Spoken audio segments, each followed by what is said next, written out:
আসসালামু আলাইকুম।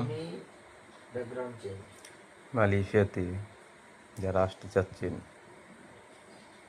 বিশেষ করে পাম বাগানে কাজ করতে হলে দক্ষতার কোনো প্রয়োজন নেই। 3 মাস আপনাকে ট্রেনিং করানো হবে। 3 মাস পরে আপনি যে কোনো একটা কাজ আপনার মনোনীত হবে, হয় রেশন দেওয়া, নাহলে সার বা ভাজা দেওয়া বা ফল কাটা বা তলা দেওয়া। আপনি যেটা করতে চাবেন সেটাই করতে পারবেন, কিন্তু আপনার একটা শক্তির প্রয়োজন হবে। আপনার যে শক্তিটা কাজে লাগিয়ে আপনি টাকা ইনকাম করতে পারবেন। বেসিক ইনকাম হবে আপনার 1700 টাকা। এখন মালয়েশিয়া সরকার 1700 টাকা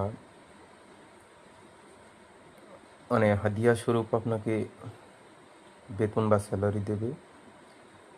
আরেকটা জিনিস, আপনি এটাও জানতে পারবেন যে মালয়েশিয়াতে এলে কোনটাকে কাজ করতে হবে। এটা আপনার শক্তি থাকলে, সামর্থ্য থাকলে আপনি করতে পারেন। যেহেতু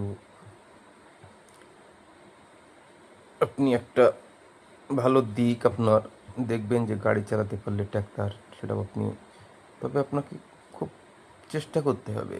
আপনি ভাষা জানবেন না, প্রথমে ভাষাটা শিখে নেবেন। খুব অল্প দিনের মধ্যে শিখলে আপনার খুব ভালো দিক একটা বা ইনকামের একটা সোর্স বেরিয়ে যাবে। আপনি 2500-3000 ইনকাম করতে পারবেন।